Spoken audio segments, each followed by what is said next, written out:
అంతా అనుకున్నదే, కాకపోతే కాస్త ఆలస్యంగా చెప్పారు కొరటాల శివ. ముందు నుండి చెప్తున్నట్లుగానే దేవర వాయిదా పడింది. సమ్మర్ వదిలేసిన మరో సాలిడ్ సీజన్ పై కన్నేశారు తారక్. మరోవైపు అబ్బాయితో పోటీకి సై అంటున్నారు బాబాయ్. మరి దేవరను వెన్నంటే బాలయ్య కూడా వస్తున్నారా? అదే నిజమైతే బాబాయ్ అబ్బాయి బాక్స్ ఆఫీస్ ఫైట్ ఎప్పుడుండబోతోంది?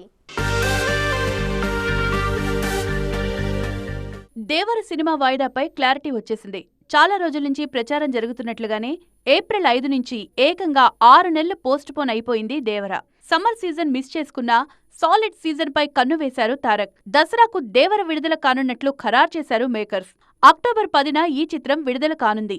కర్ణుడి చావుకి 1,00,000 కారణాలు అన్నట్లు దేవర వాయిదాకు చాలా రీజన్స్ కనిపిస్తున్నాయి. అందులో మొదటిది అందరూ హైలైట్ చేస్తున్నది ఏపీ ఎన్నికలు. ఆ సమయంలో దేవరం తీసుకొస్తే లేనిపోని ఇబ్బందులు అన్నట్లు ఈ సినిమాను వాయిదా వేస్తున్నారని తెలుస్తోంది.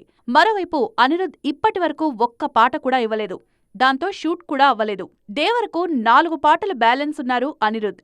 వీటి షూటింగ్కు కనీసం నెల రోజులైనా పడుతుంది. మరోవైపు టాకీ కూడా ఇంకా నడుస్తూనే ఉంది. అందుకే వాయిదా వేసుకోవడమే మంచిదని నిర్ణయించారు మేకర్స్. దసరా అక్టోబర్ 12 అయితే దానికి 2 రోజుల ముందే వచ్చేస్తుంది దేవర.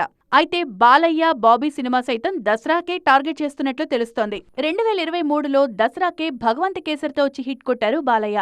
అదే సెంటిమెంట్ బాబీ సినిమాకు అప్లై చేయాలని చూస్తున్నారు. ఇదే జరిగితే బాబాయ్ అబ్బాయి వార్ తప్పదు. నాన్నకు ప్రేమతో, డిక్టేటర్ కూడా ఒకే రోజు గ్యాప్లో 2016 సంక్రాంతికొచ్చాయి. ఈ దసరాకు సీన్ రిపీట్ అయ్యేలా కనిపిస్తోంది. మొత్తానికి చూడాలిక దేవరతో NBK 109 పోరు ఎలా ఉండబోతుందో.